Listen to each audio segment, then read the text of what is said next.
വിവാഹ പാർട്ടികൾക്ക് സ്പെഷ്യൽ പാക്കേജുകൾ, അഡ്വാൻസ് ബുക്കിംഗുകൾക്ക് 0% പണിക്കൂലി. Athulya gold and diamonds, Valanchery road, Koppam. ഇവിടെ നമ്മളിപ്പോ ചെരുപ്പിന് അനുസരിച്ച് കാല് മുറിക്കുന്നതാണ് നമ്മൾ കാണുന്നത്. ഇപ്പൊ കുട ചിലർക്ക് നിർത്തി നടക്കാം, ചിലർക്ക് വെച്ചാൽ കുട ചുരുക്കണം. അതുപോലെ ഇപ്പൊ റോഡിന്റെ അവസ്ഥ കാണുന്നത്. ഇത് ഞങ്ങൾ പറയുമ്പോൾ വികസന വിരോധികളാന്ന് പറഞ്ഞിട്ട് കാര്യമില്ല. ഞങ്ങള് ഇത് അനുവദിച്ച ആ രീതിയിലുള്ള കനത്തിലും വീതിയിലും നിശ്ചയിച്ച രീതിയിലും പണി നടക്കണം എന്നാണ് ജനപ്രതിനിധിയായിട്ട് ഞങ്ങള് UDF പ്രവർത്തകരായിട്ടുള്ള ഞങ്ങൾക്ക് പറയാനുള്ളത്. ഇപ്പൊ ഇന്നലെ ഞങ്ങൾ കണ്ടത് ഈ അലക്സ് തിയേറ്ററിന്റെ മുൻവശം ആ ഭാഗങ്ങളിൽ 2 സൈഡിലും ഡ്രൈനേജ് പൊളിക്കാതെയാണ്. നേരെ മറിച്ച് കൂൾ സിറ്റി വേലപെട്ടാൻ റോഡ് ജംഗ്ഷൻ മുതൽ ഈ നക്ഷത്ര വരെയുള്ള ഭാഗം കണ്ടത് ചാല് പൊളിച്ച് സർക്കാരിന്റെ തന്നെ PWD സ്ഥലം എടുത്ത് വീതി കൂട്ടി ചാല് അരുവിലേക്ക് നീക്കി, അതേപോലെ തന്നെ പൈപ്പ് ലൈൻ ബിൽഡിങ്ങുകളുടെ അരുവിലേക്ക് നീക്കി, ഇലക്ട്രിക് കാലുകൾ അരുവിലേക്ക് നീക്കിയിട്ടാണ് ഇതുവരെയുള്ള റോഡ് കൊണ്ടുവന്നതെങ്കിൽ ഇതിന് വിരുദ്ധമായിട്ട് ഇന്നലെ അർദ്ധരാത്രി തിരക്ക് കൂട്ടിയുള്ള പണി നടക്കുകയാണ്. ജനങ്ങളെ ഞങ്ങളെ വിളിച്ചു പറഞ്ഞു, ഇതൊക്കെ പൊതുപ്രവർത്തകരെ എന്തെങ്കിലും കാണില്ല വെച്ചു. അപ്പൊ അവിടെ എത്തിയപ്പോൾ കുട്ടിക്കഴുത്തുമാരിയായി. അപ്പൊ ഞങ്ങൾ ഇവിടെ വന്ന് രാത്രി 11:30 തടുത്തു. 3 മണി വരെ ഞങ്ങൾ ഈ കാണുന്ന ആളുകളൊക്കെ ശക്തമായിട്ടുള്ള പ്രതിഷേധം നടപടികൾ നടത്തി.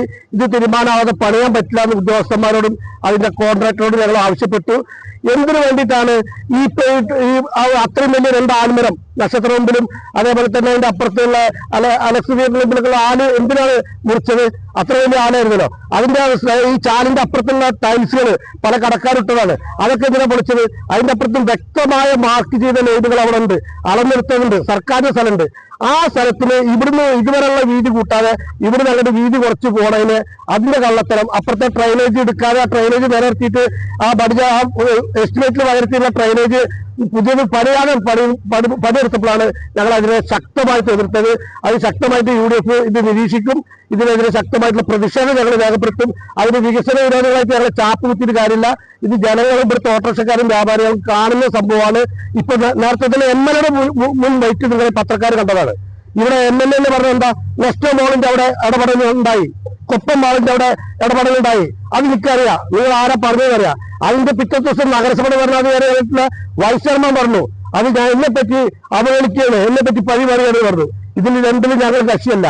നഗരസഭാ ഭരണവും MLA-യും കുൽസിത താല്പര്യക്കാരും കാരണം നമ്മുടെ റോഡിന്റെ വികസനം തടസ്സപ്പെടുകയാണ്. ആ തടസ്സപ്പെടുത്തുന്ന അത്തരത്തിലുള്ള ആ സ്വജനപക്ഷപാതം, അത്തരത്തിലുള്ള ധിക്കാരത്തെയാണ് ഞങ്ങൾ എതിർക്കുന്നത്. റോഡ് പണി എസ്റ്റിമേറ്റ് പ്രകാരം ആദ്യം എടുത്ത പോലെ പണിയണം എന്നാണ് ഞങ്ങൾക്ക് പറയാനുള്ളത്. അതല്ലെങ്കിൽ ഞങ്ങൾ ശക്തമായ പ്രതിഷേധം ഞങ്ങളിതിൽ ഇനിയും തുടർന്നുണ്ടാവും എന്നാണ് പറയാനുള്ളത്.